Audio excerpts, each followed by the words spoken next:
Dominant Protector. Credit to the author. 151 hanggang 60. Ang mga pangalan po na nandito ay galing sa mga name generator. Kaya kung meron man pagkakatulad sa mga pangalan ng totoong tao o lugar, ito ay tunay na hindi sinasadya. Alam na alam ni Terence ang mga nangyayari sa labas ng kanyang silid. Pinalabas ni Cheryl ang kanyang galit, pagdating ni Fredo na may dalang hapunan, at ang pag-uusap ng mga babae sa hapagkainan. Narinig niya ang lahat.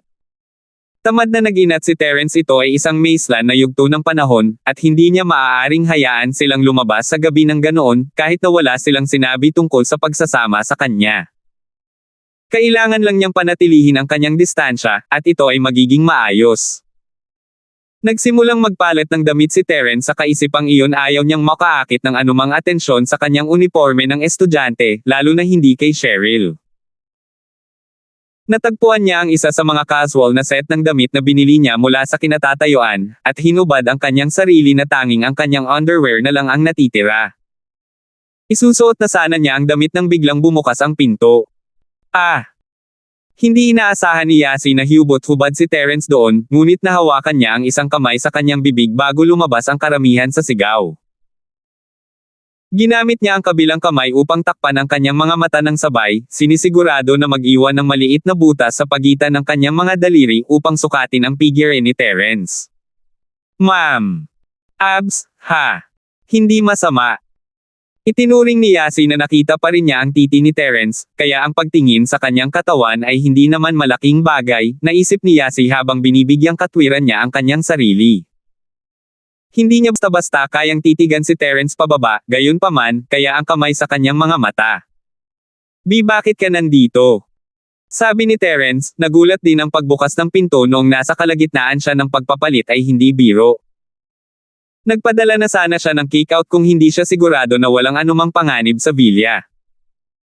Mabilis niyang kinuha ang kanyang mga kamay sa isang pares ng pantalon bago tinakpan ang kanyang pang-itaas na katawan nito. Medyo walang hiyang lalaki siya, ngunit kahit siya ay mapapahiya sa pagtingin ni Yasi sa kanyang hubad na katawan ng ganoon. Obviously, kailangan kitang makausap. Sabi ni Yasi na namumula. Magsuot ka ng pantalon, Jess, straight ka ba sa bahay? Hindi, pinaplano ko lang na magpalit at sundan ka mula sa likod nang lumabas ka. Sabi ni Terence, walang tinatago sa babae.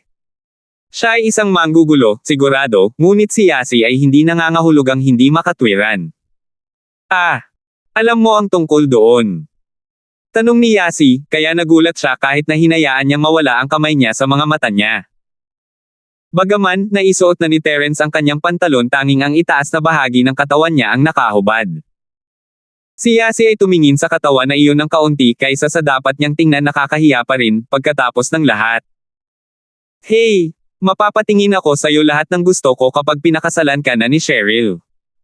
Hey! Haha! Narinig mo ang sinabi niyong dalawa kanina. Nakayukong sabi ni Terence habang nagsusuot ng discount na t-shirt. Parang kailangan pa niya ng damit. Oh.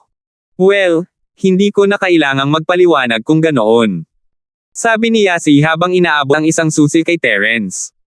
Eto, ang susi ng garahe sa aking villa, at ang susi ng aking sasakyan. Siguradong nagmamaneho si Cheryl mamaya kaya kailangan mo rin ng kotse. Wala kang balak na sundan kami sa paglalakad, di ba? Oh. Salamat kung ganoon. Hindi inaasahan ni Terence na ibibigay sa kanya ni Yasi ang susi ng kanyang sasakyan. Nag-aalala lang ako na baka mabaliw si Cheryl at magpas siyang pumunta sa isang lugar na mapanganib. Medyo nahihiya na sabi ni Yasi. Kailangan mong makipaglaban para protektahan kami kapag nangyari iyon. Hindi sigurado si Terence kung ano ang sasabihin. All for the sake of entertainment, ha?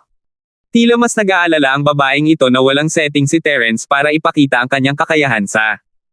Well, we're going. Cheryl still decides which clothes she should go with. I slipped out on my own. Dapat kunin mo muna ang kotse. With that, lumabas ng kwarto si Yasi. Nakadamit si Terence sa puntong iyon. Pumunta siya sa kinaroroonan ng villa ni Yasi, medyo nakikilala dahil isang kalye lang ang layo nito sa Cheryl. Binuksan niya ang outer back gate at pumasok sa garahe. May isang dilaw na Volkswagen Beetle sa loob. Napakamot si Terence sa kanyang ilong na may mapait na ngiti. Mga lalaki rin ang nagmaneho nito, ngunit ito ay isang pambabaeng kotse, at ang kulay ay medyo kapansin-pansin para sa gusto ni Terence. Sumakay siya sa kotse, pinaandar ito palabas ng bilya, at ipinarada sa tabing kalsada para hindi maakit ang hinala ni Cheryl. Hindi mahalaga sa oras na makarating sila sa mga pangunahing kalsada, marami pang sasakyan, at hindi na nakatutok si Cheryl sa plaka noon. Pinatay niya ang mga headlight at tahimik na hinintay ang sasakyan ni Cheryl. Mabagal na umalis sa bilya ang Audi S5 ni Cheryl, sabay bumusina habang lumiliko ito. Napakurap si Terence, napagtanto na malamang si Yasi ang nagmamaneho, binibigyan siya ng singal ng dalaga. Binuksan ni Terence ang mga headlight at nagsimulang sumunod, siniguro ngayon na hindi siya mapapansin ni Cheryl. Ang mga pasahero ay hindi masyadong tumitingin sa likod ng sasakyan, kung tutuusin tanging ang driver lang ang kailangang magkaroon ng kamalayan sa kanyang paligid. Tama ang hula ni Terence, si Yasi talaga ang nasa driver's seat. Hiniling niyang i-drive siya pagkatapos niyang makita ang masamang mood ni Cheryl, na ikinagulat ni Cheryl.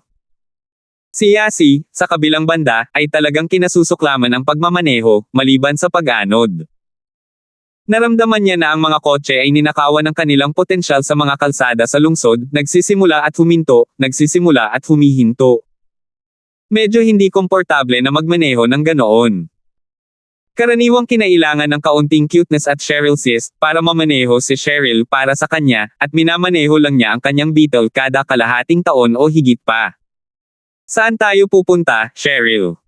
Sabi ni Yasi, nakahinga ng maluwag matapos matiyak na nasa likod nila ang kanyang dilaw na Beetle. Palaging sinasamahan ni Fredo ang dalawang batang babae sa labas, kahit anong oras iniwan niya ang lahat kay Terence pagkarating niya, na responsable para lamang sa paghahatid ng pagkain at transportasyon sa paaralan.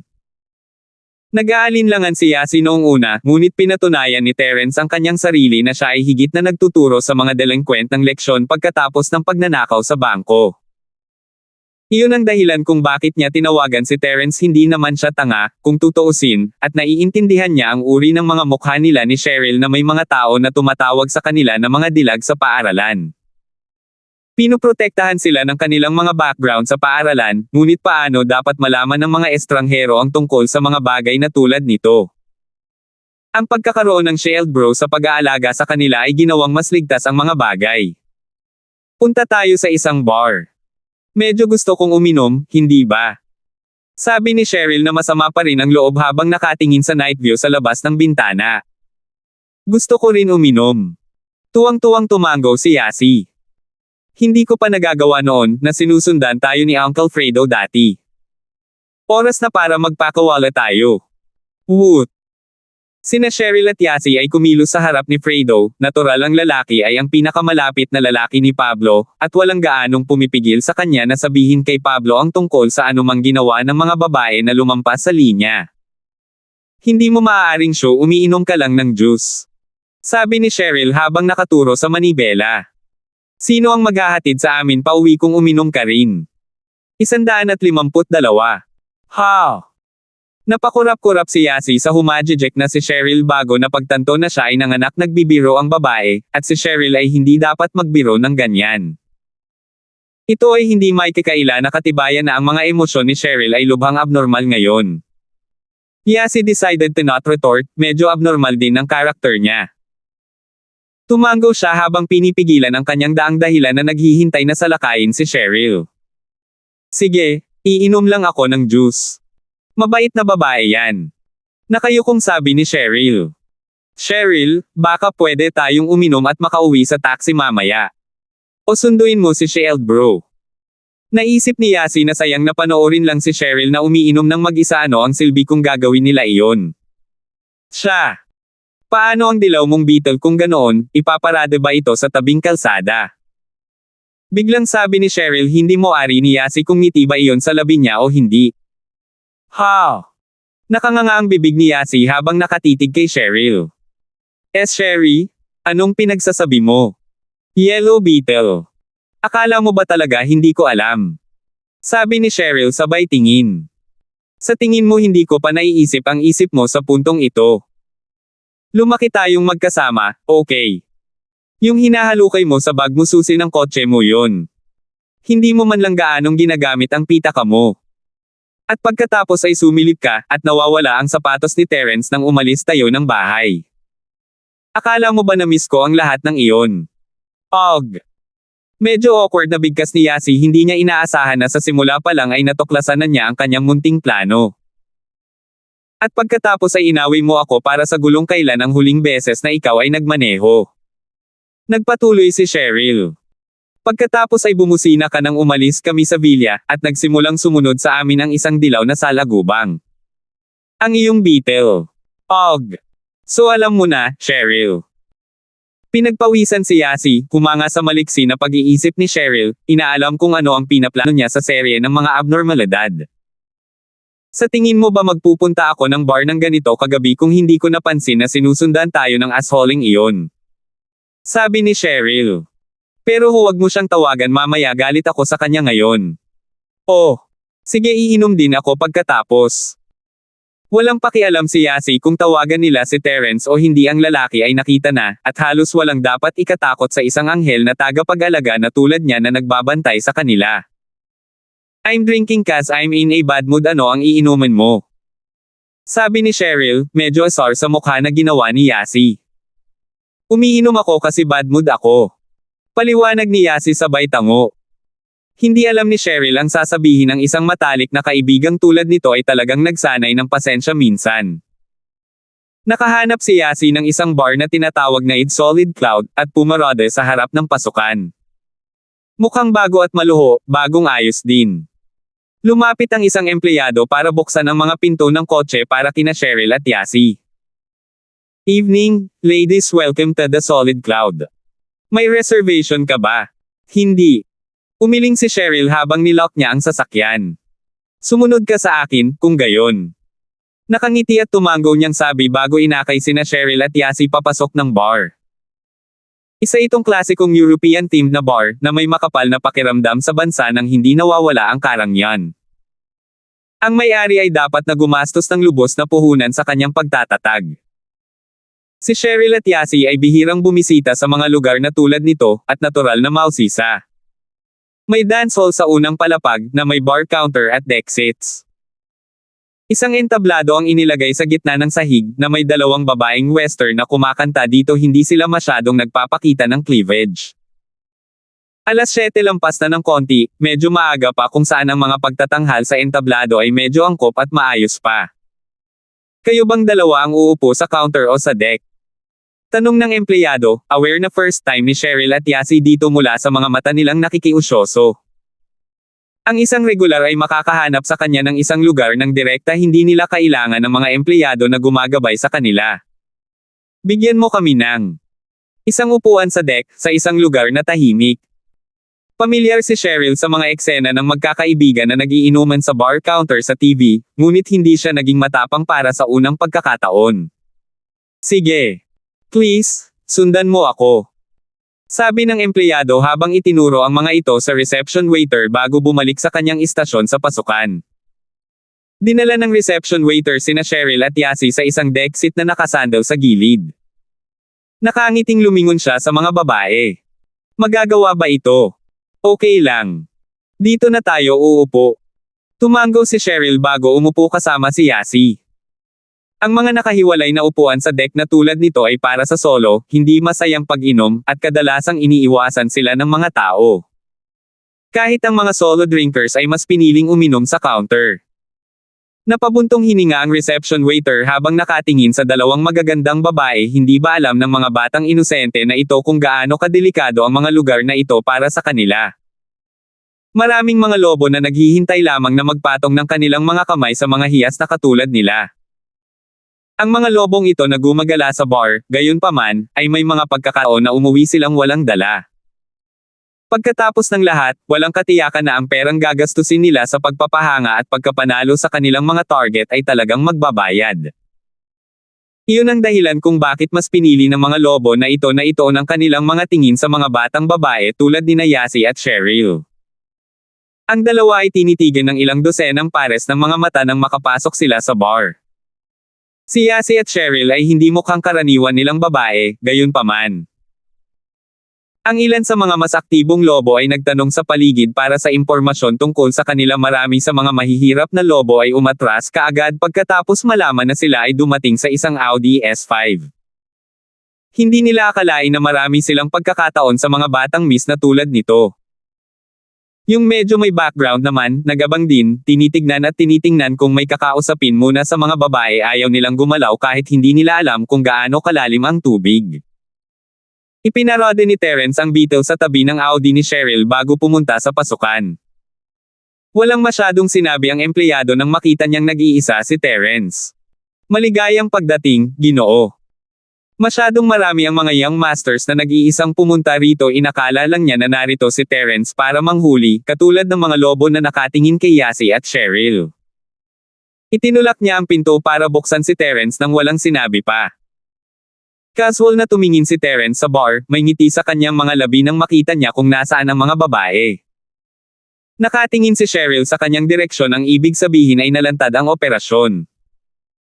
Nagkibit-balikat siya bago pumunta. Kinaroroonan nina Cheryl at Yasi, pumili ng pwesto na hindi masyadong kalayuan sa kinauupuan nila. Outsmarted ko kayong lahat, haha. 153. Umorder si Terence sa kanyang sarili ng red wine, at pinalaki ang maraming uri ng mga parokyano sa bar. Hindi niya planong uminom ng alak, ngunit hindi niya kailangan ang mga waiter na magalit sa kanya dahil sa hindi pag-order ng kahit ano. May nakaupo ba dito, gwapo? Sinulyapan ni Terence sina Cheryl at Yasi gamit ang gilid ng kanyang mata nang may tumayo sa harap ng kanyang mesa. Inangat ni Terence ang kanyang ulo. Ito ay isang babaeng nakasuot ng eleganteng at mature, mga 27 o 8 taong gulang. Madilim ang ilaw, ngunit kitang-kita ang mga kurba ng babae, kasama ang mga perpektong tampok sa kanyang mukha. Siya ay mas babaero, mas kaakit-akit kaysa sa mga batang dilag tulad ni Cheryl, Yasi, o Josephine. May tuso sa mga mata ng babae, at masasabi ni Terence na siya ay isang veterano na regular na bumibisita sa mga bar. Siya ay hindi sapat na walang muwang upang isipin na ang kagandahan ay nagkaroon ng interes sa kanya, gayunpaman. Hindi ngayon.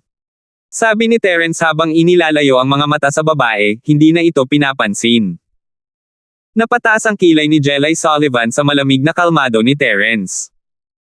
Sinilip niya ang silid at nagpasya kay Terence ang lalaki ay malamang na isa sa mga lobo sa Pangangaso, ngunit may isang kabataan at lambot sa kanya, ibig sabihin ay malamang na hindi siya isang veterano. Kumpiyansa si Jelay na magagawa niyang gumanap ang isang tulad niya sa kanyang mga kamay, ipagawa ito sa kanya ng may matinding apil. Ang pagiging malamig ni Terence sa kanyang ugali sa kanya, gayunpaman, ay medyo nagalit sa kanya. Mukhang hindi siya pinapansin ng lalaki. Baka mas gusto niya ang mga mas batang babae. Medyo maaga pa, at wala pang masyadong tao sa bar. Natural lang para kay Jelay na ipagpalagay na si Terence ay nakatingin kay Cheryl at Yasi, dahil pinili niya ang isa sa pinakamasamang lugar na mauupuan, at walang ibang mga customer sa malapit maliban sa dalawang babae. Paano siya natalo sa dalawang saplang tulad nila? Ang maningning na kagandahan ni Jelay ay borderline poisonous, pagkatapos ng lahat, at ang dalawang babae ay tila hindi pa sila nakakapagtapos sa paaralan. Nasabi niya kaagad kung gaano sila kabata, kahit sa mga damit na suot nila. Hindi mo ba ako iimbitahan na umupo? Nakangiting tanong ni Jelay habang pinipigilan ang pagkadismaya. Ha! Mahinang ngumiti si Terence. It's not my bar, it's not like I can stop you if you wanna sit, right? Gusto ko ang paraan ng pagsasalita mo. Nakilala ni Jelay ang tono ng boses ni Terence, ngunit naupo ito ng hindi alintana. Ang orasan ay tumatakbo, at hindi isang madaling gawain na makahanap muli ng isang hindi nakakapinsalang mukhang lalaki tulad ni Terence. Baka mas lalo pa niyang malagay ang kanyang sarili sa problema pagkatapos lamang na makawala sa ilan. Yung dalawang maliliit na dilag doon mga target mo, tama. Bahagyang napangiti si Jelay sa mga babae habang nagsasalita siya. Lumingon si Terence kay Jelay, hindi sumasagot sa tanong niya. Huwag na tayong mag-aksaya ng oras, sige sabihin mo sa akin kung ano ang gusto mo. Hanem. Hindi yun inaasahan ni Jelay mula kay Terence. Alam ng lalaki na siya ay dumating na may layunin sa isip, sa halip na umupo para lang tumambay. Isang kunot ang nabuo sa kanyang noo, at iniisip niya kung hindi ba hindi nakakapinsala si Terence gaya ng ipinakikita ng kanyang hitsura. Maaaring hindi ganoon kadaling pakisamahan ang lalaking ito. Nagkamali ba, kung gayon, na nagpasya siya kay Terence? Paano mo ako tinulungan ng kaunti? Sabi ni Jelay, nagpasya na magpapatuloy siya, dahil nakaupo na siya sa mesa ni Terence. Anong pangalan mo? Tanong ni Terence, ang kanyang mga mata ay nakatingin kay Jelay. Ako. Hindi ito inaasahan ni Jelay. Ang gwapong lalaking ito dito ay hindi sumunod sa karaniwang landas, palaging sumasagot sa mga tanong gamit ang isa pang tanong. Jelay. Sagot ni Jelay pagkatapos ng ilang pag-aalangan.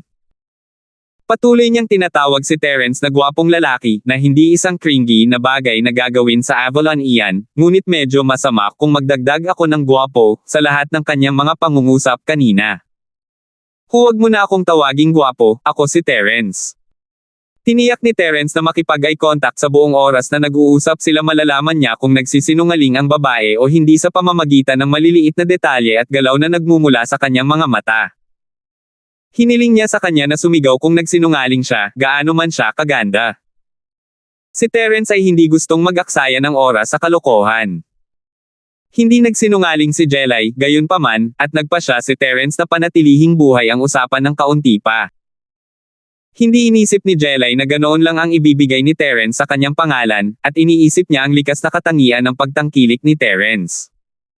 Parang hindi siya nanghuhuli ng mga babae. Nagpapalabas kaya siya, para maakit ang atensyon ng mga katulad niya. Sige, Terence, ano ang sasabihin mo sa pagtulong sa akin? Walang pakialam si Jelay kung ito ba ang tunay na personalidad ni Terence, o isang gawa lamang upang magmukhang cool ang kanyang sarili. Ang pinakamabigat na bagay na nasa kamay ay nananatiling hindi nalutas. Anong kailangan mo? Tanong ni Terence. Maging boyfriend ko. Sabi ni Jelay. Tumingin-tingin si Terence sa katawan ng babae, pinalaki siya. Love at first sight. Okay ka lang. Namula ang mukha ni Jelay habang nagpapaliwanag sa sarili. Temporary lang yan, saglit lang. Well. Isang kalasag, tama ba? Dapat sinabi mo ito ng mas maaga. Naunawaan kaagad ni Terence ang intensyon ni Jelay. Hindi ito ang unang pagkakataon na napunta siya sa ganitong sitwasyon, kung tutuusin. Ipinadala siya ni Cheryl sa Starfield para sa kadahilanang iyon din. Pagkatapos ng lahat, bagaman hindi pa siya nabigyan ng pahintulot na pumasok sa tungkuling iyon. Akala ko malabag ka o ano? Hindi nakaimik si Jelay. Ang lalaking ito lang ang makakapagsabi ng ganyan sa kanya. Kaya ganito ang pakiramdam kapag ang isang babae ay hindi pinapansin, tila. Gusto niyang sipin si Terence hanggang sa mamatay dahil doon. Aalis na sana siya sa mesa kung hindi siya nagmamadali para sa tulong ni Terence. Oo, yun lang. Sundan mo na lang ang lead ko mamaya kung nakuha mo na hindi mo na kailangan pang sabihin. Hayaan mo akong hawakan ang lahat. Utos ni Jelay. Ililibre kita sa isang handaan pagkatapos ng lahat ng ito. Baka hindi pista. Bigyan lang ako ng pera, wala akong oras. Totoo nga, kailangan pa niyang maiuwi ng ligtas ang dalawang babae pagkatapos. Wala siyang karangyan na magpista o ano paman. Sisubog na naman si Cheryl kapag nalaman din niya iyon. Si Jelay ay hindi makapaniwala itong si Terence ay sobra. Hinayaan pa niyang umikot ang mga mata nito sa dibdib nito nang sinusukat siya nito kanina, hindi ba? Ngunit tinanggihan lamang ng lalaki ang pagkakataong kumain kasama siya ng direkta, kahit na humiling sa kanya na bigyan siya ng pera. Isinalang-alang ba ito sa pagpapalabas, sa puntong ito? Hindi na talaga naisip ni Jelay na ganoon na pala ang nangyari. Nakilala na niya ang kanyang patas na bahagi ng mga taong naglabas sa ere. Alam niya ang apil ng kanyang mga katangian at kurba sa mga lalaki, kung tutuusin. Ang kanyang kagandahan ay palaging nabigla sa mga lalaking nakapaligid sa kanya, na hinihimok ang mga ito na pag nasaan siya at subukang makuha ang kanyang pabor. Ang ilang mga lalaki, gayunpaman, ay pumunta sa kabaligtaran na ruta, sa halip ay piniling kumilos ng hindi interesado at cool, upang makuha siya na magkaroon ng interes sa kanila. Sila ang tipo ng mga lalaki na pinakahinamak niya. 154. Ang mga lalaking tulad niya ay palaging kumilos bilang maginoo, na nagpapanatili ng magandang asal habang sinasadya niyang hindi pinapansin ang apela ni Jelay, upang maakit ang kanyang interes at maglaro ng husto upang makuha. Ito ang pinaka-extreme ng flying hard to get na nakita ni Jelay sa buong buhay niya, ang pagtanggi sa hapunan at sa halip ay humingi ng halaga ng pagkain. Medyo makatarungan sa puntong ito na ipagpalagay na si Terence ay hindi naglalaro ng husto, ni hindi siya nagpapalabas ng anumang bagay. Ang lalaki ay lubos na hindi interesado na makilala siya kahit ano paman, mas pinipili ang pagiging praktikal ng malamig na pera kaysa sa isang dinner date na walang laman. The thought was driving her insane. Was something the matter with his head? Yung dalawang maliliit na babae lang ba ang nasa isip niya? Natagpuan ni Jelay na sugatan ang kanyang pride, at nagsimula pa siyang magsisi sa pakikipagtambalan sa isang lalaking tulad nito noong una. Oo naman. Sabi ni Jelay, pilit na pinipigilan ang sarili. Bibigyan kita ng 1,000 kway kapag tapos na tayo, ano sa tingin mo? Deal. Tumango si Terence. Tanging tanga lang ang tatanggi sa libreng pera. Napagtanto din ni Terence na medyo may potensyal siya sa negosyong kalasag. Malamang na makapagpasimula siya ng isang kumpanya ng kalasag balang araw kung sakaling mawalan siya ng trabaho. Sina Cheryl at Yasi, natural, napansin si Jelay na nakaupo sa mesa ni Terence. Ang ingay sa bar ay napigilan nilang makarinig ng kahit ano. Shoo! Ano sa tingin niya ang ginagawa niya? Sino ang babaeng iyon? Napakunot ang noo ni Cheryl na sinulyapan ang babae sa mesa ni Terence. Kailangan niyang aminin na siya ay napakaganda. Nakakabighani ang kanyang apela kaya napahanga si Cheryl sa kanyang sarili. Ewan ko. Mukhang tinatamaan niya si Cheryl bro. Sabi ni Yasi, hindi narinig ang sinasabi ng dalawa. Prostitute. Hulaan ni Cheryl. Siguradong hindi siya kamukha. Siguro. Sabi ni Yasi, hindi rin sigurado. Mukhang masaya, di ba? Oh. Tingnan mo, may isang mukhang hindi gaanong gwapo kaysa kay Cheryl bro na dumarating. Hindi siya mukhang masyadong palakaibigan. Ibinaling ni Cheryl ang kanyang mga mata sa kung saan nakatingin si Yasi. May naglalakad nga sa direksyon ni Terence.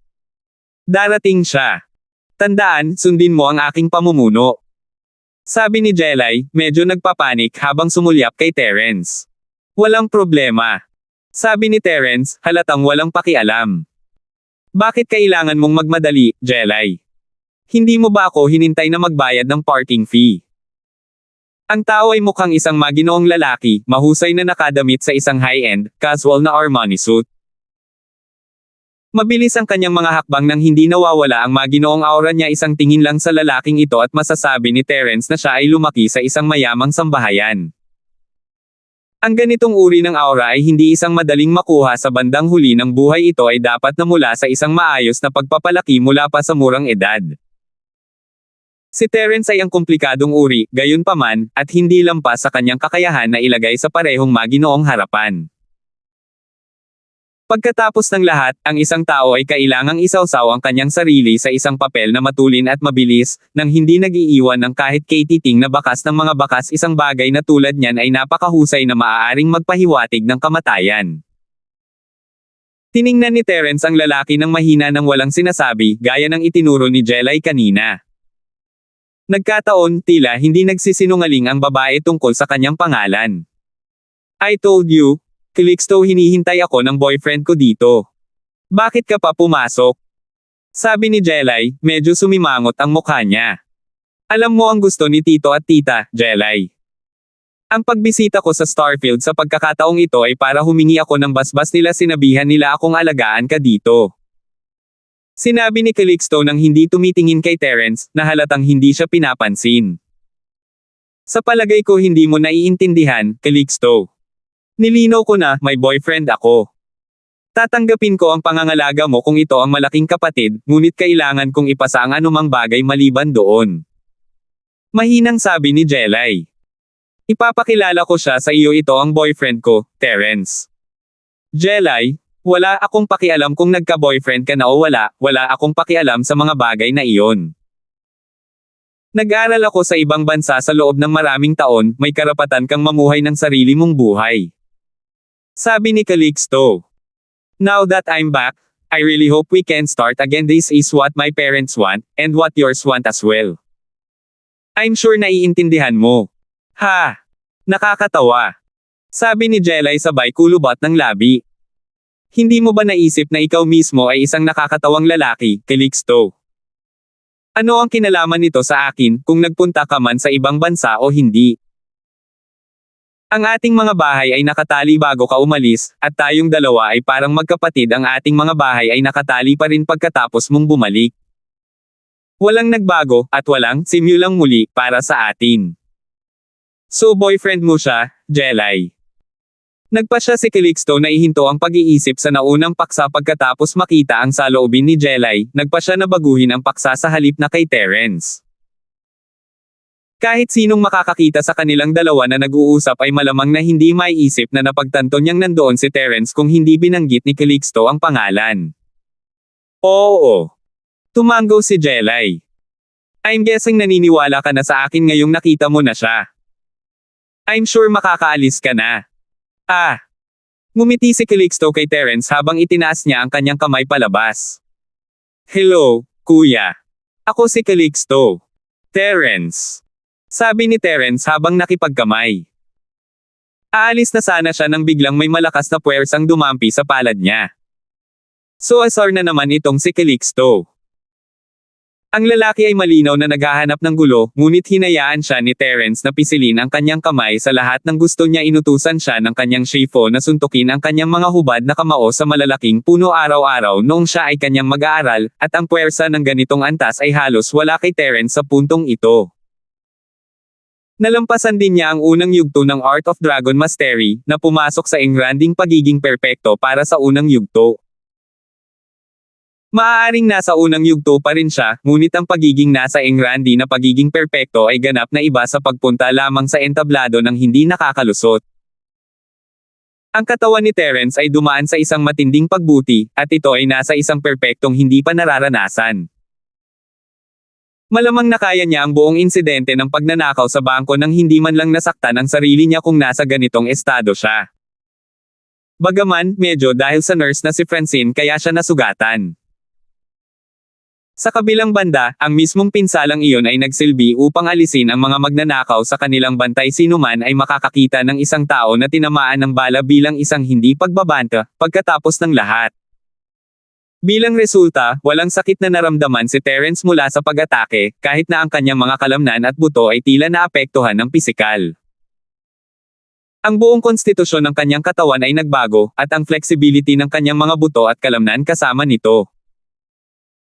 Nakita ni Calixto ang kawalan ng reaksyon sa parte ni Terence, at binawi niya ang kanyang kamay. Hindi niya kayang hawakan ng matagal ang kamay ng lalaki. Gayunpaman, hindi inisip ni Calixto na si Terence ay nakalabas na hindi nasaktan.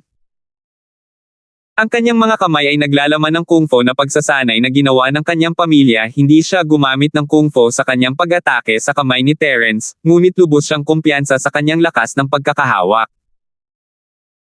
Sa ganang kanya, ang mataas na pagpapaubaya ni Terence ay nagpahintulot sa kanya na huwag pansinin ang sakit sa kanyang kamay, upang hindi mawala ang mukha sa pagtingin ni Jelay sa kanila. Ang paggamit ng kung fu ng kanyang pamilya kay Terence, sa kabilang banda, ay isang bagay na hindi man lang sumagi sa isipan ni Calixto. Napakabuti niyang mabali ang mga buto ni Terence kung gagawin niya iyon. Iisipin ni Jelay na binubuli at inaapi niya si Terence, at makakaapekto yun sa magandang imaheng ipinagmamalaki niya. 155. Si Calixto ay isang napakasamang tao. Ang pagtatangka niyang salakayin si Terence nang hindi napapansin ni Jelay ay malinaw na napatunayan kung sino siya. Isipin kung uupo ako dito. Tanong ni Calixto, hindi naman talaga humihingi ng permiso dahil hinailan niya ang isang upuan para maupo sa mesa. Ito ay isang mesa para sa dalawa, ngunit hindi nasakta na magkaroon ng 3 upuan doon.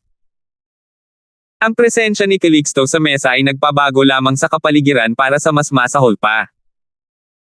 Hindi magkakilala sina Jelay at Terence noong una, at hindi nila binalak na magsalita ng higit pa sa dapat nilang gawin. Ito ay madaragdagan lamang ang panganib ng pagkakalantad. Ang nabigong pagtatangka ni Calixto na gulo kay Terence ay hindi rin siya nasisiyahan. Sisiksikan na sana siya nito kung hindi lang si Jelay ang nakaupo doon. Haha, kaya paano ka kumukuha ng iyong kapalaran, kapatid? Sinabi ni Calixto, nagsimula ng isang paksa habang nakikita niya kung paanong walang sinasabi ang dalawa. Gusto niyang malaman kung tungkol saan ang lalaking si Terence na ito. Medyo nahirapan din siya ngayon, lumipad hanggang sa Starfield para lang sabihan siya ng mayroon akong boyfriend na excuse sa kanya. Ipinapalagay niya na ito ay isang bagay lamang upang itapon sa kanya, at natural na hindi niya ito binili. He'd kept on pursuing Jelly when she'd told him, out of impatient, that she has a boyfriend waiting in the bar for her already, kahit hindi niya namamalayan na walang kahihiyang susundan siya ng lalaki ng ganoon. Ang pressure ng sitwasyon ay nagdala kay Jelly upang makahanap ng isang taong gaganap bilang kanyang kasintahan sa huling minuto, isang tulad ni Terence. Kababalik lang ni Calixto, at hindi siya masyadong alam tungkol sa buhay ni Jelly sa Starfield. Hindi pa niya matiyak ang validity ng tinaguriang boyfriend na ito, hanggang sa magkaroon siya ng mas magandang ideya kung sino si Terence. Hindi na kailangan ng kapalaran. Hindi na gusto ni Terence ang lalaki. Ayaw niyang makialam sa mga gawain ni Jelly, ngunit ang unang hakbang na iyon sa pakikipagkamay ay hindi nagbigay kay Terence ng anumang dahilan para tretuhin siya ng mabuti. Hindi na kailangan ng kapalaran. Napakurap si Calixto, hindi lubos na nauunawaan kung ano ang ibig sabihin noon ni Terence. Galing kaya siya sa mayamang pamilya, at hindi na niya kailangang magtrabaho. Hindi siya ganoon kayaman, naka-discount sa stall na damit at lahat. Nambobola ba ang maliit na lalaking ito? Let me introduce myself, I'm Calixto. Me and Jelly grew up together. Nakayukong sabi ni Calixto, sabay abot ng kamay para makipagkamay. Hindi na natin kailangan makipagkamay, di ba? Muntik mo nang sirain ang kamay ko sa pagpisil niyan kanina. Sabi ni Terence, malinaw na wala talagang balak na hawakan ang kamay. Sige, pwede ka nang umalis ngayong tapos na ang pagpapakilala mo, di ba? Alam mo namang nakaharang ka na sa stage sa pag-upo mo lang dito. Kumunat ang noo ni Jelly sa sinabi ni Terence bago pinanangkitin ng galit si Calixto. Ipinagmamalaki ng bahay ng Wu ang kanilang sarili sa lakas sa likod ng kanilang mga kamay, pinanday sa pamamagitan ng kanilang pagsasanay sa Shaolin Iron Sand Palm. Karaniwan akong nag-romanize at nag-aayos ng mga terminong tulad niyan, ngunit dahil kilalang kilala ang isang ito ay pinigilan kong gawin iyon.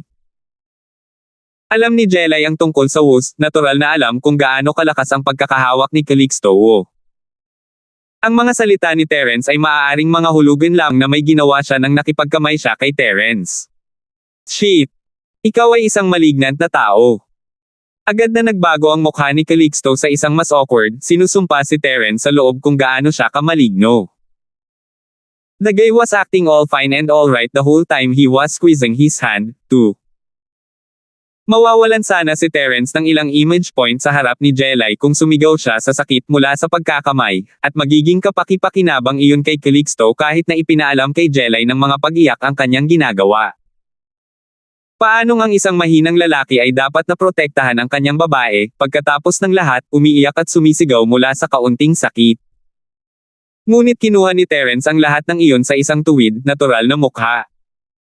Ang pagdadala niyan ngayon ay isa lamang paraan ng paghihiganti, isang paraan ng paghihiganti. Gayunpaman, walang magagawa si Calixto tungkol dito, at ang pangalawang pakikipagkamay ay isang bagay na iminungkahi din niya. Tahimik na tinanggap ni Terence ang pag-atake sa unang pagkakataon, at walang mali sa pagpigil sa pangalawang alon na may pagtanggi. Ang maliit na panunuya na iyon sa dulo ay lubos na nauunawaan, masyadong. Sa pamamagitan nito, nagawa ni Terence na ilantad ang kanyang ginawa gamit ang pangalawang pagkakamay bilang isang pingga, sa isang hindi pag-alit at tila hindi sinasadyang paraan, hindi bababasa. Ah! My bad, Mr. Linford, medyo mas malakas ang pagkakahawak ko. Sanay na ako, hindi ko naalala na i-adjust ang lakas ko kapag nakikipagkamay sa isang normal na tao. Si Calixto ay nakakakuha ng punto sa malakas at malinaw sinasabi niya kay Terence na siya ay isang regular na tao, ganap na hindi karapat-dapat na makasama si Jelly. Oh, kaya iyon ang nangyari. Tumango si Terence. Mukhang na-misunderstood kita, Mr. Wu. Napagdesisyonan ko na let us shake hands again, as an apology on my part. Kasabay nito, inilahad ni Terence ang kanyang kamay. Hanem. Medyo nagulat si Calixto sa alok ni Terence, anong klaseng card ito, kahit na hindi siya maaaring mawala ng mukha ngayon na ang mga bagay ay umusad ng ganito, gayunpaman, kaya hinawakan niya ang kamay ni Terence. Ag! Isang hindi maipaliwanag na sakit ang dumating sa kamay ni Calixto, isang tingin sa ngiti na iyon sa mukha ni Terence at naunawaan niya na ang lalaki ay naghiganti. Nagpakawala pa siya ng isang nagulat na sigaw, mula sa kabuoang hindi pagkahanda niya noong inatake siya ni Terence. Maraming taon na ang nakalipas mula noong huli niyang maramdaman ang sakit na ganito sa kanyang kamay, hanggang sa puntong si Calixto ay iiyak pa. Siyempre, ganap na iniugnay ni Calixto ang sakit na iyon sa pagiging nahuli. Sa kabila ng lahat, walang paraan ang isang regular na tao, gaano man kalakas ang kanyang hawakan, ay maaaring magdulot sa kanya ng sakit na tulad nito. Ang galit ay nagsimulang umakyat sa ulo ni Calixto, ang tagapagmana ng mga kamay na bakal ni House Wu, na binugbog ng walang sinumang ito. Ito ay isang ganap na kahihiyan. Babalik na sana siya nang bitawan ni Terence ang kanyang kamay, isang curious at confused look sa kanyang mukha habang nakatingin kay Calixto. Anong mali? Nasaktan ba kita? Wala man lang akong ginawa. Si Jelay naman ay tumingin kay Calixto ng masama. What the hell, man? So you're crying out to tell me Terence hurt your hand, because of how he told me what you did to him kanina. Si Jelay, natural, ay hindi naniniwala sa ginawa. Ang mga kamay na bakal ni House Wu, nasaktan sa pagkakahawak ng isang regular na tao. Nakita lang ni Jelay si Calixto bilang isang napaka-ipokrito na tao, sa puntong iyon. Itinuring niya itong isang magalang na lalaki noon, at tinuring pa nga niya itong parang kapatid. Ang lalaki ay nagsimulang manginis sa kanya ng higit at higit mula nang simulan niya itong habulin. *6. Gusto talaga ni Calixto na magpadala ng sampal sa mukha ni Terence, sinisira ng lalaki ang lahat. Calixto, hindi mo ba nakikita kung gaano kakitawa? Ito ba ay isang uri ng circus act? Nakakunot ang noo ni Jelay habang nakatingin sa lalaki. Madidismaya si Uncle Wu kung malalaman niya ang mga ginawa mo ngayon. Namula ang mukha ni Calixto at namutla sa sinabi ni Jelay. Lumingon siya para maningkit na galit kay Terence. Sige anak, ang lakas ng loob mo. Tatandaan ko ito. Malinaw na hindi nasisiyahan si Jelay sa kanya sa sandaling ito, at nagpa siya si Calixto na iwan muna si Terence sa ngayon. Humihingi ako ng paumanhin sa aking pag-abala. I treat ko kayong dalawa sa hapunan, balang araw may gagawin pa ako, kung pasensyahan nyo na ako. 156. Hindi masama, kapatid. Mayroon kang ilang mga trick sa iyong manggas. Sabi ni Calixto habang binibigyan niya si Terence ng ilang tapik. Medyo binuksan mo ang aking mga mata ngayon, sigurado akong magkikita pa tayo. Ha! Isang walang pakialam na ngiti ang sumilay sa labi ni Terence habang nakatingin kay Calixto. Marami akong maari mong buksan ang iyong mga mata sa kanila lahat ng gusto mo. Nakakunot ang noo ni Jelay habang nakatingin. Gusto niyang bigyan ng babala si Terence tungkol kay Calixto, ngunit hindi siya sigurado kung iyon ang dapat niyang gawin. Ang kanilang mga pamilya ay malapit na nakatali, pagkatapos ng lahat, at hindi maganda para sa kanya kung marinig ng kanilang mga matatanda ang tungkol kay Jelay na lumalaban kay Calixto sa publiko, at sa halip ay tumulong sa isang tagalabas. Siya ay nasa isang mahirap na posisyon, hindi niya gusto ang anumang masama para kay Terence, ngunit hindi sigurado kung si Calixto ay talagang gumagawa ng anumang bagay sa kanya noong una. Napa-M si Calixto, mabilis na lumabas ng bar nang hindi masyadong iniisip ang mga salita ni Terence. Natupad niya ang kanyang layunin, at wala nang saysay pa ang manatili doon. Pinaplano niyang imbestigahan ang background ni Terence, gumawa ng kanyang hakbang pagkatapos na malinaw na maunawaan kung ano ang kanyang kinakaharap. Naglabas siya ng wallet at binuksan ito para tingnan, may lamang 1,008 kway doon, at iyon na. Wala man lang IC sa loob. Isa lang siyang kawawang bata. Nagmura si Calixto, binalak niyang tingnan ang IC ni Terence at ang address doon, ngunit mukhang hindi na iyon posible. Ang isang wallet na tulad nito ay malamang na nagkakahalaga lamang ng isang pares ng kway, na binili mula sa isang street vendor o isang bagay. Tinitigan niya ang pagkakagawa at material ng wallet, walang imak. Seryoso ba si Jelay sa pakikipagrelasyon sa isang lalaking tulad nito? Bakit magiging interesado si Jelay sa isang taong ganito kahirap? Baka kumuha ba siya ng kasamahan para gumawa ng aksyon para sa kanyang huling minuto? Ang wallet, natural, ay kay Terence na gawa ni Calixto na kunin ito mula sa bulsa ni Terence matapos siyang gambolain ng mga tapik at salita. Ang kung fu sa kamay na bakal ng housewo ay ginawang madali ang pag-pickpocket na maaaring maging isang pag-aaksaya ng kung fu. Eto, isang tip. Sabi ni Calixto, kumukuha ng isang stack ng cash mula sa wallet ni Terence para sa empleyado sa pinto. Tandaan mo ang pangalan ko, ito ay Terence. Salamat, Linford. Salamat. Nagpasalamat ang empleyado nang matanggap niya ang tip na tigilan. Bagamat maraming mayayamang customer ang bumibisita sa bar, ang mga empleyadong may hawak ng pinto na tulad niya ay isasaalang-alang ang kanilang sarili na maswerte na kung makakuha sila ng 50 o 100 kway tip. Hindi naman sila barmaids o private room workers, kung tutuusin. Ang 1,008 ni Calixto, bilang isang resulta, ay napakalaki, hanggang sa punto kung saan nagsimulang yumuko ang empleyado bilang pasasalamat. Hey! Bumuti na ang pakiramdam ni Calixto. Terence. Tingnan natin kung paano mo babayaran ang iyong babae mamaya. Nakakahiya naman kung kailangan mo ang babaeng magbabayad para sa iyo. Hey! Ang mga problema ni Calixto ay medyo naalis habang pinagpapantasyahan niya ang posisyon na malapit ng mapuntahan ni Terence. Masaya siyang sumipol habang humihinto ng taxi dahil kakabalik niya lang sa Starfield at lahat wala pa siyang sasakyan. Inihagis niya ang wallet sa lupa, natural na ibinasura ang pera, ang ganoong halaga ay walang halaga sa isang lalaking tulad niya. Kung tungkol sa tip na ibinigay niya sa empleyado. Ito ay isang maliit na bagay na ginawa niya para sa kasiyahan, isang bagay na ikinaiinis ni Terence. Naghintay si Jelay hanggang sa makaalis si Calixto bago tumingin kay Terence, ang kanyang mga mata ay medyo humihingi ng tawad. Dapat mong tingnan ang iyong mga bulsa, tingnan kung may kulang. Nawawala. Tumingin si Terence kay Jelay, iniisip na hindi siya masama.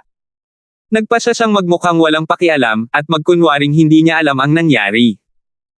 Anong ibig mong sabihin? Tulad ng isang wallet o isang bagay. Sabi ni Jelay.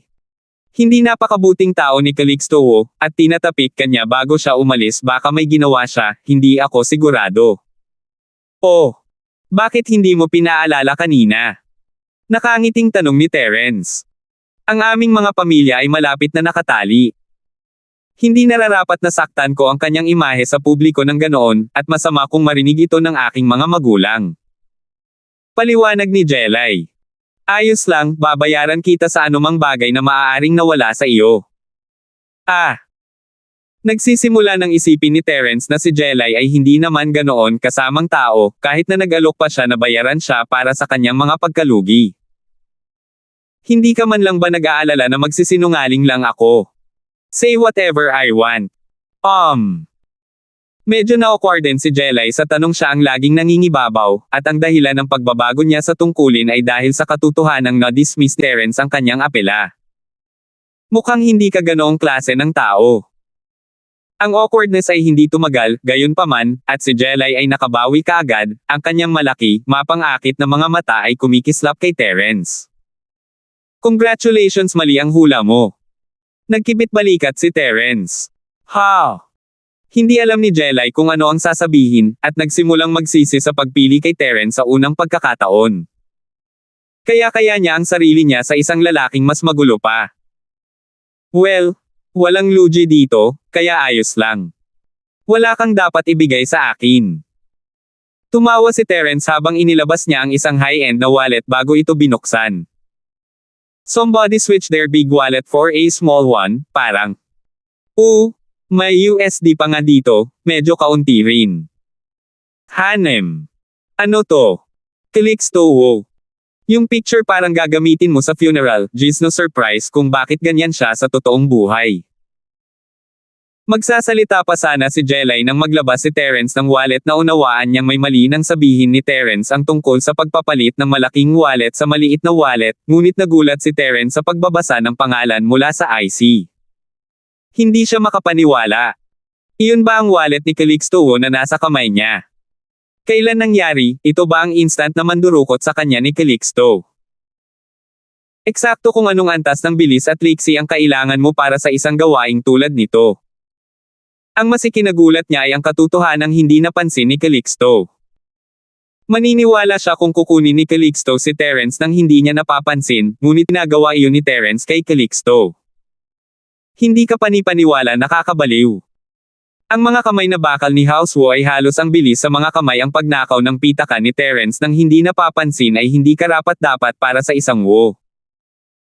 Ang paraan ng pagsasalita ni Terence ay nagmumungkahi na alam na niya ang lahat tungkol sa mandurukot sa simula pa lang. Nag-react pa nga siya ng sarili niyang kontra pagnanakaw. Napatulala si Jelay, sino ba talaga ang lalaking ito? Normal lang ba talaga siyang tao? Sino ka ba talaga? Tanong ni Jelay, diretsyong nakaharap kay Terence. Nagsisimula na siyang magsisi sa paghila kay Terence sa kanyang negosyo, hindi ito ordinaryong tao ang kanyang kinakaharap dito. Ang lalaki ay isang lobo na nakadamit ng tupa. Mas mabuti pang hindi mo alam. Seryosong sabi ni Terence. Bigyan mo lang ako ng 1,000 kway at maaari ka nang umalis, huwag ka nang humingi sa akin ng mga bagay na tulad nito sa susunod, ang taong iyon ay masyadong tulala para maging masaya. Dapat malaki ang tiwala mo sa akin ngayon, ha? Gumawa ng 8 kabanata ngayon, ubo. 157. Come on, you little gorgeous. Tell me? Okay. This big sis here's really curious about you. Nangangati sa frustration si Jelay sa puntong iyon, bakit iniisip pa rin ng lalaki ang 1,000 kway na iyon. Mayroong ilang 10,000 dolyar sa wallet na iyon na ninakaw niya, kasama ang ilang na sukli. Bagaman tunay ngang totoo ang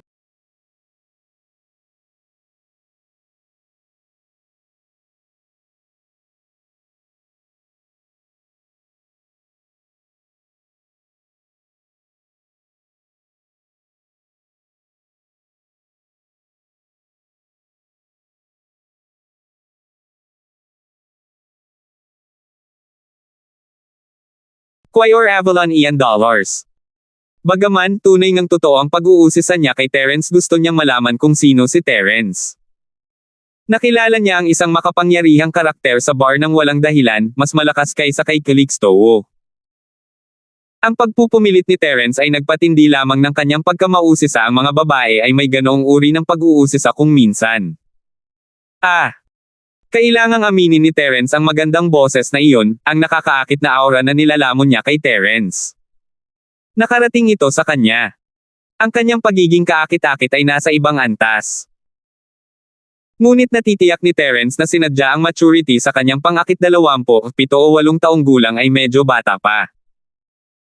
Malamang na mas bata pa siya doon, at hindi madaling sabihin sa estilo ng makeup na napagpasyahan niyang samahan. Sigurado rin si Terence, mula sa paraan ng pakikipag-usap ni Jelay kay Calixto, na hindi siya masyadong matanda, baka naging mature ang hitsura niya dahil sa kanyang propesyon. Karaniwang ganyan ka rin ba makipag-usap sa iyong boss at mga customer? Medyo umiinit si Terence sa boses na iyon na inaatake siya ni Jelay, hindi siya masyadong natural sa ngayon. Napakurap si Jelay sa pahayag bago namuo ang pamumula sa kanyang mukha. Hindi niya akalain na siya ay magiging isang poppy ungol ng ganoon. Alam ng bawat babae kung paano, at maraming mga halimbawa sa mga pelikula na matututuhan mula sa kahit na hindi nila gagawin. Hindi magiging ganoon ka-mature na hitsura si Jelay kung siya ay ganoong uri ng babae, pagkatapos ng lahat, at magagawa niya ng mahusay ang ginawa ng mga nakababatang babae, sweet talking at poppy whining para sa kanilang pakinabang. Ang mas matamis na tono ng kanyang boses ay dumaan sa kanyang pag-usisa kay Terence sa pagkakataong ito, at iyon ang nagpahiya sa kanya. Hindi makikita ni Terence ang pula ng kanyang mukha sa dim lighting, kahit papaano. You think Big Sis is that kind of woman, do you? Sabi ni Jelay, halatang tinatrito si Terence na parang bata. Hindi naman masyadong matanda ang lalaki, at nagresulta iyon sa pagbaba ng bantay sa parte ni Jelay. Mukha kang hindi, pero who knows? Sabi ni Terence, hindi masyadong magalang. How about this? You tell Big Sis what you do for a living, and you will be the only tenga makakarinig ng ganitong klaseng boses mula sa akin. Si Jelay ay hindi ganoong uri ng tao, ngunit ang kanyang pagkamausisa ay inuna. Kung isa sa alang-alang ang edad ni Terence, naging mas katanggap-tanggap din ito, hindi naman siya mawawala ng anuman sa pamamagitan ng paghikayat sa isang nakababatang bata na may tamis, kung tutuusin. Gusto mo talagang malaman? Tanong ni Terence habang nakatingin kay Jelay. Tumango si Jelay. Sige, sasabihin ko sa iyo kung gayon. Huwag mong ipaalam sa iba ang tungkol dito. Sabi ni Terence, isang solemna na ekspresyon sa kanyang mukha. Ayoko. Sabi ni Jelay habang walang malay na tumango. Ako talaga.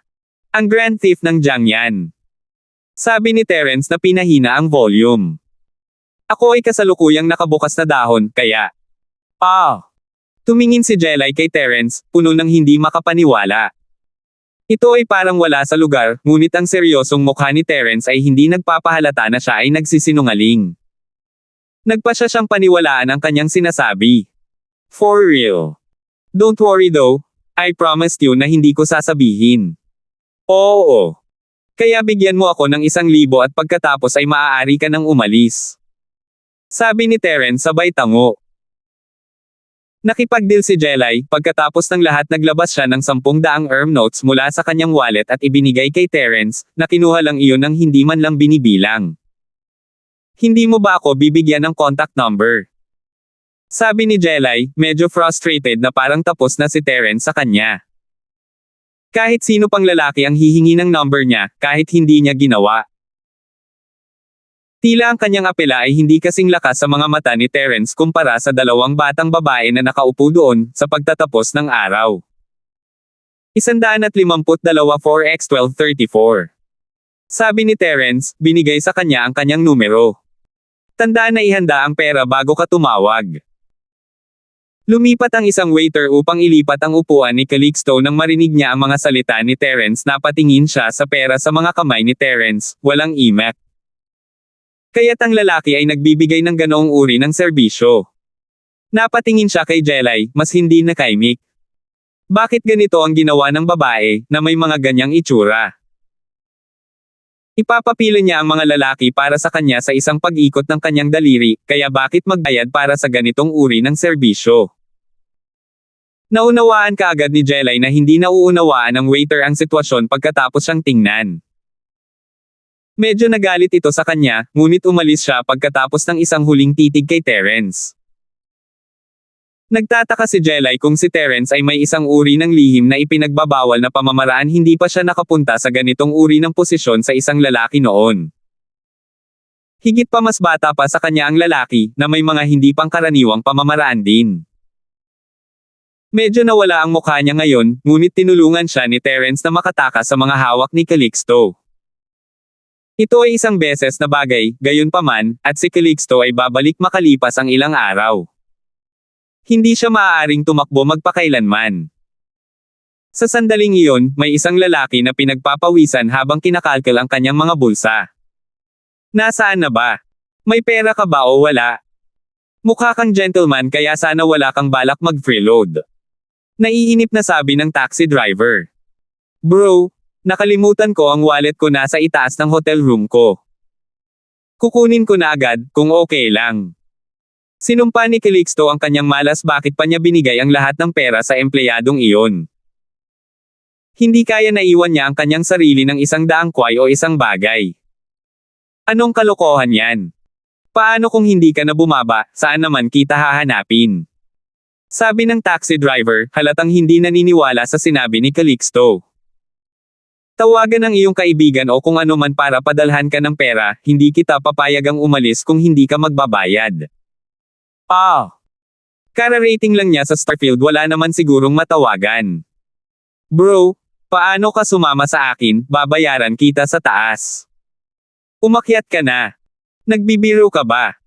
Paano kung may tambangan ka sa taas na naghihintay sa akin? Hindi tanga ang driver. At saka, hindi nila pinahihintulutan ang pangmatagalang parking dito. Paano kung pagmultahin ako ng mga pulis kung sumama ako sa iyo? Itigil ang pagkalagkad at tawagan ang isang kaibigan. Alright. Sabi ni Calixto habang dinadial niya ang numero ni Jelay. Kalalabas lang ni Jelay sa bar nang tumunog ang kanyang telepono si Calixto iyon, at nakadikit siya sa kanya na parang pandikit.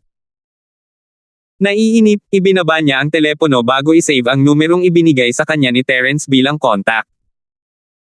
Maya-maya ay tumunog muli ang telepono ni Calixto, at sinagot ito ni Jelay na may naiinip na pagsimangot. Jesus, magpahinga ka.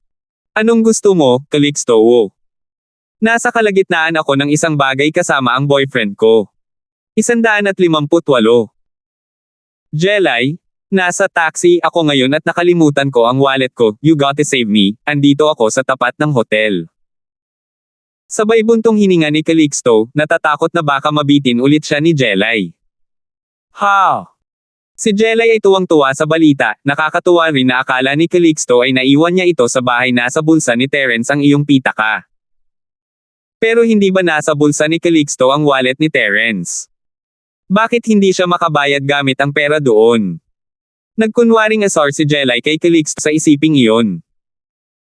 Calixto, mas mabuting putulin mo na ang kalokohan mo at itigil mo na ang iyong circus act, kinuha mo ang wallet ni Terence, di ba? Bakit wala kang pera para sa pamasahe? Yung pera. Aba, ginamit ko yun para i-tip yung door holder.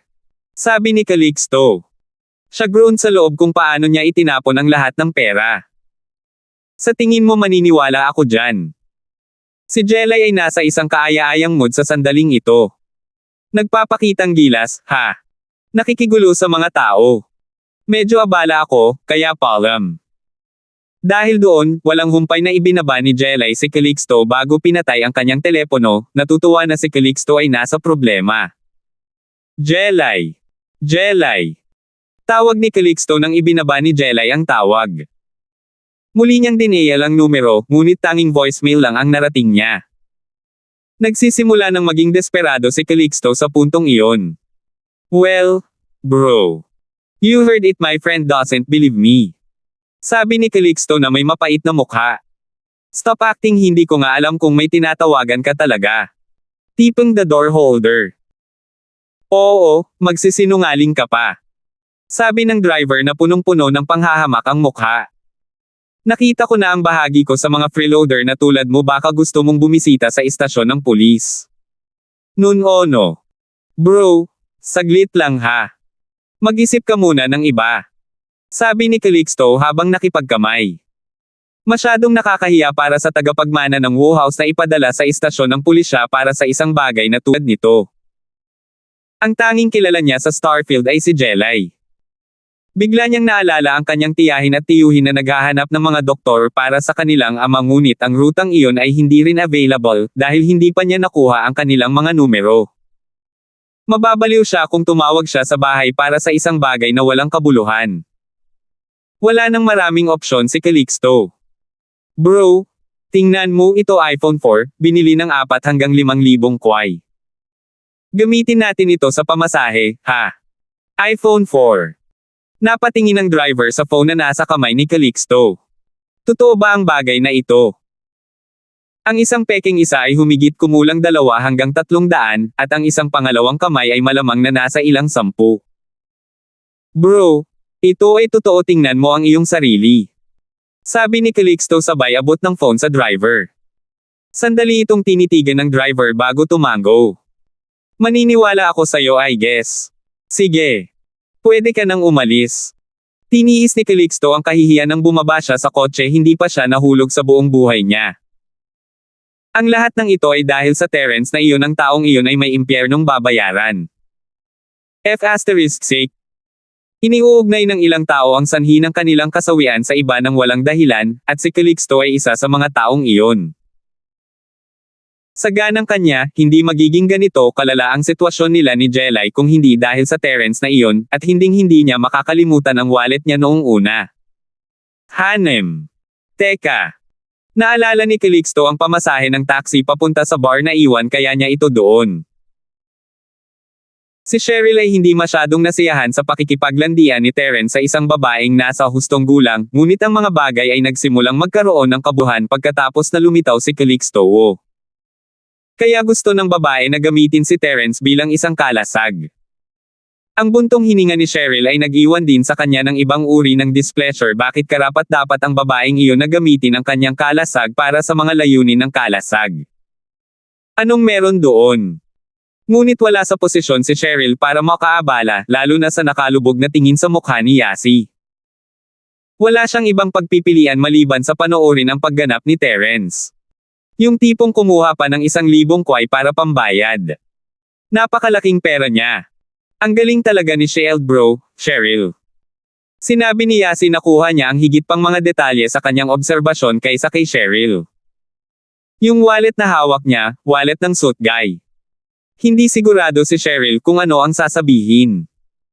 Magandang obserbasyon, Yasi, isusumbong natin siya sa pulis pagka-uwi natin. Ipapakumpiska nila ang kanyang mga ilegal na pag-aari. Hehe, oo. Tumango si Yasi bilang pagsang-ayon. Ipaubaya ko na lang sa iyo. Sinabi ni Cheryl, na direktang binigay ang misyon kay Yasi dahil nasa sabik siya dito. Huminto si Yasi. Sabi ko, Cheryl. Wala pa nga tayong ino-order. Baka kumuha tayo ng maiinom. Ginagamit na naman ni Yasi ang kanyang espesyalidad na pagbabago sa paksa. Okay. Natural, alam ni Cheryl ang intensyon ni Yasi. Ang bahagi tungkol sa pag-uulat kay Terence ay hindi isang seryosong pahayag, pa rin ang kaunting pera na iyon ay hindi sapat para mainteresan si Cheryl sa unang pagkakataon na asar lang siya kay Terence. Hindi nakalimutan ng lalaki na kumita ng ilang mabilis na pera sa kanyang nighttime bodyguard duty. Itinaas ni Yasi ang kanyang kamay para sa waiter, at nag-order ng ilang kakaibang inuming alak na hindi niya alam ito ang unang pagkakataon nila, kung tutuusin. Isinulat ng waiter ang mga order na may bahagyang pag-aalinlangan, maliwanag na napagtanto na ito ang unang pagkakataon ni Cheryl at Yasi mula sa mga bagay na kanilang in-order. May iba pa ba? Curious na tanong ni Yasi. Ito ba ay isang pay upfront establishment? Kailangan ba ninyong dalawang babae ng kausap? Ang waiter ay nag-alok ng pagsubok, may isang bilang ng mga kababaihan na naghahanap ng mga kasama sa pag-inom, pagkatapos ng lahat. Hindi. Oo naman. Ang magkasalungat na salita ni Yasi at Cheryl ay nagpatigil sa waiter.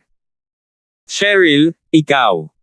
Hindi masyadong naiintindihan ni Yasi ang iniisip ni Cheryl, tumawag siya ng isang tao para makipag-chat sa kanila ng ganoon. Hindi kaya isa siya sa mga escort o gigolo na narinig niya. Ikuha mo kami ng gwapo. Utos ni Cheryl. Naiintindihan ko. Mangyaring maghintay ng ilang sandali. Tumango ang waiter bago magalang na umatras. Kaya ang dalawang inosenteng mukhang narito talaga para sa bagay na iyon. Hulaan ko hindi ko dapat husgahan ang isang libro sa pamamagitan ng pabalat nito. Nandyan din ang hot na babae kanina, at ngayon itong dalawang dalaga. Hindi napigilan ng waiter na isumpa ang sarili dahil sa pagiging hindi gwapo, sana magampanan niya ang papel na inang kasama. Cheryl, anong ginagawa mo? Nagtatakang tanong ni Yasi pagkaalis ng waiter. Cheryl, hindi mo iniisip na subukan ang espesyal na serbisyong iyon, ikaw ba? Hindi kaya. Bata pa tayo, alam mo. Aba. Paano kung dugo ang lumabas? Shoo. Hinampis ni Cheryl si Yasi sa kanyang ulo, hindi siya makapaniwala sa mga katawa-tawang ibinubulalas ng babaeng ito. Ano ba ang sinasabi mo? Si Terence ay naging babae, kaya bakit hindi tayo maging lalaki? 150. Og. Yasi took some time to think about it, parang may sense. Kinumpirma rin niya ang kanyang mga hinala na nagseselo si Cheryl para kay Shield bro. Bakit pa siya mag-iisip ng ganito para makipagbalikan sa kanya, kung hindi naman? Ngunit gagana ba ito kay Terence? Hindi nagtagal ay bumalik na ang waiter na may dalang magandang batang lalaki, yung tipong makinis ang balat at maganda ang buhok. Sa pagkakaalam ng waiter, ang dalawang babae na ito ay hindi sa matigas, lalaking lalaki, malamang na mas gusto ang Korean drama model boys. Excuse me, ladies, magiging kasiya siya ba ito? Sabi ng waiter, hininaan ang boses. Hindi sigurado si Cheryl kung ano ang sasabihin, paano ba magkakaroon ng anumang epekto kay Terence ang isang lalaki sa ganitong antas. Hindi rin siya kasing ganda ni Terence. Anong meron sa lugar na ito, naglabas ng escort na ganyan ang mukha, hindi ba sila nahihiya sa sarili nila? Hindi nakapagtataka noon na mas pinili ng tiyahin noong una si Terence kaysa sa mga lalaking kasamang iniaalok nila. If it suits your tastes, then here's the price range. Sabi ng waiter habang ipinakita niya kay Cheryl ang isang menu. Naiintindihan ko, okay. Sabi ni Cheryl, problemado. Tinuro niya ng daliri ang magandang bata. Ikaw, umupo ka dyan. Sumulyap siya kay Terence, na naglalaro ng kanyang baso ng red wine na parang walang nangyayari. Tuwang-tuwa naman ang pretty boy habang nakatingin kay Cheryl at Yasi na nakaupo sa harapan niya. Ito ang mga top tier na dilag. Naniniwala siya na ang araw na ito ay isang maswerteng araw, at puno ng kagalakan. Dapat nasa school pa kayong dalawa, sa tingin ko. Nagpa siya ang magandang batang lalaki na magsimula ng isang pag-uusap, sa pag-aakalang si Cheryl ay masyadong nahihiya upang simulan ang kanyang sarili. Manahimik ka, papatayin ka ba kung uupo ka dyan ang nakatikom ang bibig mo? Medyo hindi nasisiyahan si Cheryl sa inaste ni Terence, hindi ba siya nag-aalala na siya mismo ang kumuha ng escort? Nasaan ang kanyang mga reaksyon? Natarante si Cheryl. Totoong siya ang miss, at si Terence ay tagasunod lamang niya, responsable lamang sa pag-aalaga sa kanya at sa kanyang pag-aaral na may karagdagang detalye ng bodyguard, Shield. Wala siyang karapatang makialam sa kanyang pribadong buhay, at wala siyang karapatang gawin iyon sa kanyang. Kaya bakit siya nagmamalasakit sa kung ano ang iniisip niya noong una? Ano ang sinusubukan niyang makamit, na tinawag ang isang gigolo sa kanyang mesa? Para may na si Terence. Bakit niya gustong gawin iyon? Sino siya para sa kanya, at sino siya para sa kanya? May inis ba siya, o may inis man lang dahil sa ginagawa niya? Wala ba siya sa isip niya? Bakit siya gumawa ng isang bagay na ito ay nagpapahina sa unang lugar?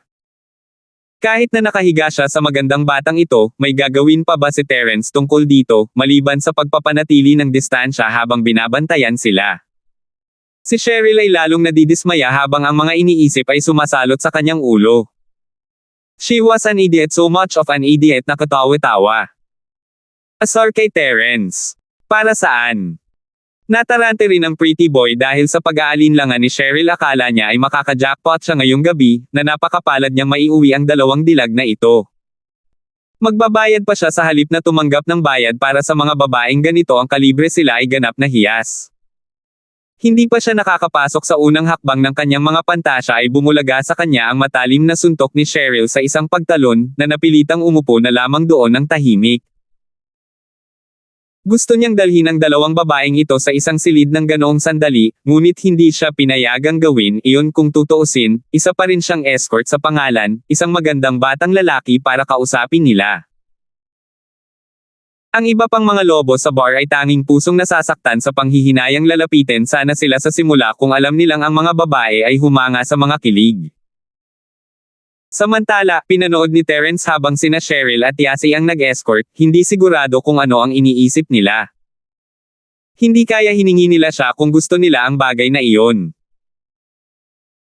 Ang sarap din kumita ng dagdag na pera, lalo na pagkatapos mong makita kung gaano kadaling makakuha ng 1,000 mula sa kalokohan lang sa jelly kahit saglit, kahit na magkaroon ng sobrang kapal na wallet.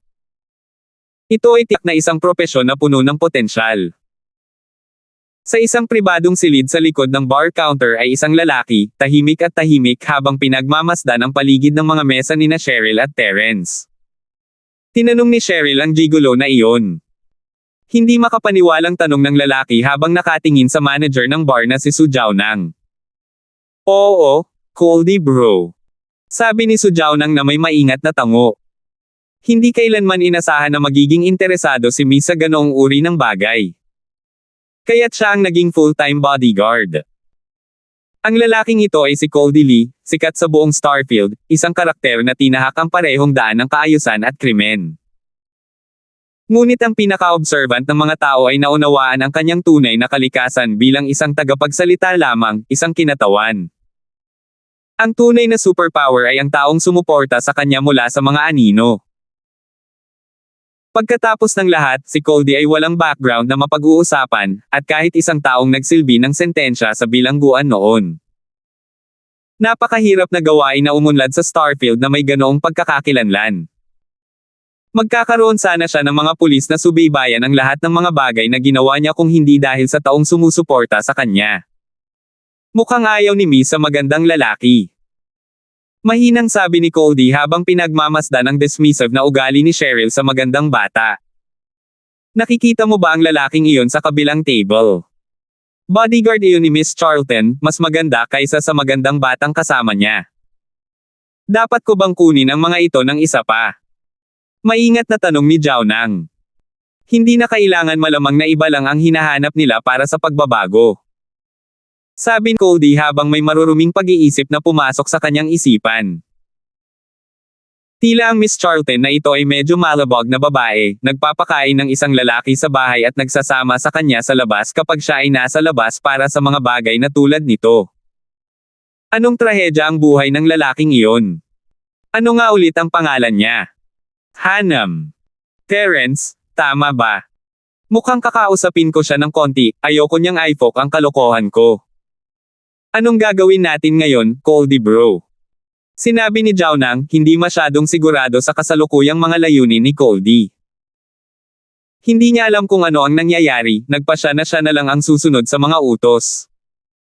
Puntahan mo si Miss Charlton, susubukan namin kung gaano kahusay ang Terence na iyon. Papasok ako pagkatapos. Sabi ni Cody pagkatapos ng ilang pag-iisip. Sige. Sabi ni Zhao Nang, maliwanag na pamilyar sa bahaging iyon ng negosyo. Tumango siya kay Cody bago umalis. Si Cheryl naman ay sinusumpa ang sarili sa pagiging tanga. Nagkaroon ba siya ng maluwag na wire sa kanyang ulo o kung ano, nag-uutos sa kanyang sarili ng isang gigolo, ng lahat ng mga bagay. Masyadong madidismaya ang kanyang ama kung sakaling malaman niya ito. Si Uncle Fredo, ang kanyang mga kaklase. Nakakahiya. Umakyat na lang sa ulo niya ang frustration ng sobrang saya ni Terence kasama ang babaeng iyon, at sumabay lang siya sa agos ng banggitin ng waiter ang serbisyo. Walang iba kundi panghihinayang ang nasa isip niya ngayon. Nakabawi si Cheryl mula sa pagkalito, at nanumbalik ang kanyang kalmado habang iniisip niya ang sitwasyon ng lohikal bakit siya magagalit sa isang tagasunod, hanggang sa asar siya para sa kanyang sariling kapakanan.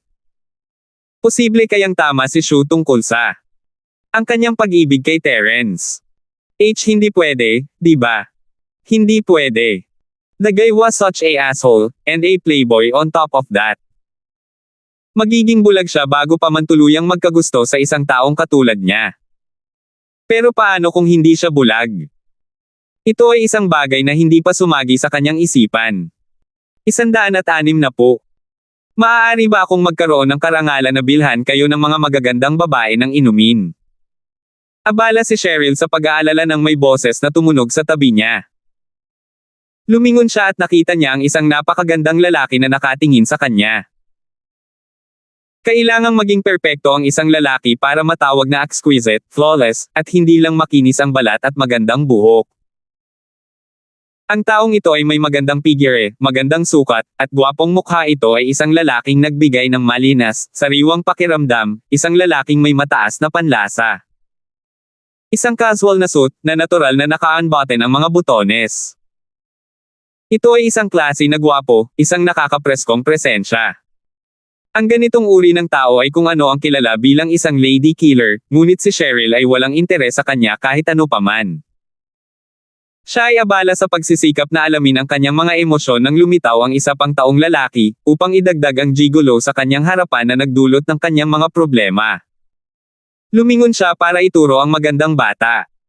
Hindi mo ba nakikita na may nakaupo na tayong lalaki dito? Gusto ni Cheryl na mag-away ang dalawa, ngunit ang magandang batang lalaki ay tumayo lamang at umalis nang walang kahit isang salita matapos ang isang tingin sa napakagandang lalaki, na parang natatakot sa kanya. Hindi nakaimik si Cheryl anong klaseng lalaki iyon. Nasaan ang kanyang lakas ng loob? Bakit siya nag-sign up para sa gigolo trabaho sa unang lugar? Haha! Niliber niya yung pwesto, miss. Sabi ng napakagandang lalaki na may mahinang ngiti bago umupo sa pwesto ng magandang bata. Itinaas niya ang red wine sa kamay niya. Isang toast. Hindi tanga si Cheryl. Ang reaksyon ng magandang batang lalaki sa lalaking ito ay naging malinaw na hindi ito ordinaryong tao. Lumingon siya kay Yasi para lang makita siyang lumilingon pareho ang nasa isip nila, hindi ito isang taong dapat nilang kasangkot. Iyon ang unang pagkakataon nila sa isang bar, at ayaw nilang magdulot ng anumang gulo na makakarating sa pandinig ni Pablo, ayaw nilang mapag-alitan siya. I'm sorry, nagmamaneho kami. Malamig na sabi ni Cheryl, umaasang makukuha niya ang pahiwatig at umalis. Hindi ko masabi. Sumagot ang napakagandang lalaki na para bang wala siyang pakialam sa sama ng loob ni Cheryl. Yung lalaking yun kanina escort siya dito, diba? Napailing na lang si Cheryl sa kanyang sarili, nadidismaya sa pananahimik ni Yasi ang babaeng ito, palaging nababaliw sa kanyang tahanan at hindi umimik kapag nakatagpo sila ng totoong panganib sa labas. I'm guessing you ladies are thrill seekers. Sabi ng napakagandang lalaki na wala ang maginoong harapan niya kanina. Let's get to the point, you two want to buy thrill, so why not come with me? I'm sure I'll be a satisfactory service. Anong sabi mo? Namula si Cheryl, ano bang pinagyayabang nitong lalaking ta, she was still a freaking virgin. Mga thrill seekers, my ass. Nakaharap siya sa kabilang direksyon, iniisip na isang malaking pagkakamali ang pumunta sa bar noong una. Drop the act already. Sabi ng napakagandang lalaki habang inabot niya ang kanyang kamay patungo sa balikat ni Cheryl. Nagsisimula ng magpanik si Cheryl sa puntong iyon, nagmamadaling lumayo sa kamay habang nakatingin si Yasi ng may parehong gulat. Lumingon siya sa direksyon ni Terence. Nasaan siya? Napahinto sa himpapawid ang kamay ng napakagandang lalaki na may haplos. Drop the act. Sino nagpadala sa'yo? Bakit hindi mo siya tawagan? Malamig na sabi ni Terence, mahigpit na hinawakan ng kanyang kamay ang braso ng lalaki. Ang katanji-tanging lalaki ay mukhang katanji-tanging, ngunit siya ay malayo sa isang kaakit-akit na batang lalaki sa kabaligtaran, siya ay isang makapangyarihang karakter talaga, isang piling tao sa mga tauhan ni Goldie, isang mamamatay tao na may dugo sa kanyang mga kamay. Iyon ay isang aura na malinaw na naramdaman ni Terence, isang bagay na pumapasok sa ulo ng isang regular na tao. Ito rin ang dahilan kung bakit niya pinigilan ang lalaki pagkatapos niyang abutin ang kanyang kamay. Sino ang nakakaalam kung ano ang binabalak niyang gawin kay Cheryl. Ang katanji-tanging lalaki ay natigilan, palagi niyang tinitingnan si Terence mula sa gilid ng kanyang mga mata sa buong oras na kausap niya si Cheryl, at ang lalaki ay hindi nagpakita ng anumang mga palatandaan ng pakikialam. Ito ang dahilan kung bakit niya iniabot ang kanyang kamay ng walang labis na pag-aalala, ngunit hindi niya inaasahan na si Terence ay lilito sa kanyang likuran sa susunod na sandali, ang kanyang braso sa kanyang pagkakahawak. Ang lalaki ay isang master mismo, sa isang kalibre na sapat upang tunay na pahalagahan ang bilis na ipinakita ni Terence. Ang simpleng katotohanan na si Terence ay nakasunod sa kanya nang hindi niya napapansin ay sapat na nakakatakot upang magpadala ng butil ng pawis sa kanyang noo. Ang taong ito ay mabilis, at ito ang tanging paglalarawan ng katanji-tanging lalaki kay Terence. Siya mismo ay nasa unang bahagi ng ginintoang yugto, at iyon lang ang naging dahilan kung bakit siya mas malakas kaysa sa isang regular na tao, na inilagay siya sa parehong antas ng mga regular na espesyal na ops. Ngunit ang taong ito na nakahawak ang kamay sa kanyang braso, alam na alam ng lalaki na si Terence ay higit sa kanyang sariling antas. Si Terence ay dapat nasa gitnang yugto ng ginintoang yugto, kung tama ang kanyang hula. Natural, ito ay isang haka-haka lamang sa bahagi ng katanji-tanging tao. Hindi ito mukhang, ngunit si Terence ay nagkaroon ng kanyang kamalayan at alerto mula pa sa simula. Napansin niya ang isang itim na biwak na bumubuntot sa kanila pagkatapos nilang makalabas sa villa. Ito ay mataas na antas ng buntot, ngunit ito ay malayo sa sapat upang makatakas sa mga mata ni Terence. Ang kakayahan ng ganoong kalibre ay sapat sa mga urban na lugar, ngunit wala itong makukuha sa kanila sa mga larangan ng digmaan na may ganoong klase ng kakayahan. Naturally, hindi mapakali si Terence na harapin ang biwak bago ito sumubok ng anuman. Tila naghihintay ang biwak sa kanto ng kalye, maliwanag dahil sa 24 na oras na security camera na nilagyan ng villa. Nakaikot lang ang biwak sa bar pagkatapos pumarode si Yasi sa harap ng solid cloud bago umalis ng walang tigil. Ito ay isang bagay na nagdagdag sa mga hinala ni Terence kung isasaalang-alang ang kanilang layunin na bumubuntot kay Cheryl. Ang mga taong ito ay huminto man lang malapit sa bar para sa pag-espiya, kahit na hindi nila binalak na pumasok sa mismong bar. Ngunit wala silang ginawa, at hindi akalain ni Terence na bumubuntot lang sila sa isang tao dahil sa pagkabagot para umalis sa kalagitnaan. Kailangang may mga kasabwat sa bar, ibig sabihin ay hindi na kailangan ng biwak na magpatuloy sa pagbuntot. It made it too coincidental may mga tao sila sa eksaktong bar na pinili ni na Cheryl at Yasi. Iyon ang dahilan kung bakit palaging alerto si Terence, tiyak na hindi hahayaan ng kaaway na mawala ang perpektong ito sa kanilang mga kamay. Pinatunayan ng Katanji tanging pag-uugali ng lalaki ang lahat ng kanyang hinala, gaya ng inaasahan ito ang taong hinihintay niya, ang kaaway. I'm starting to take the votes for granted, diba? He'll start asking for votes again from now on. Wala akong oras ngayon. Buti naman pero nagkamali ako sa paglalaro ng Dota bago mag-translate, and that never work out. 17 maagang mga kabanata nito sa ngayon, ngunit siguraduhing punan iyon hanggang 20 bukas. Salamat po at sinamahan ninyo ako, ingat lagi mga master.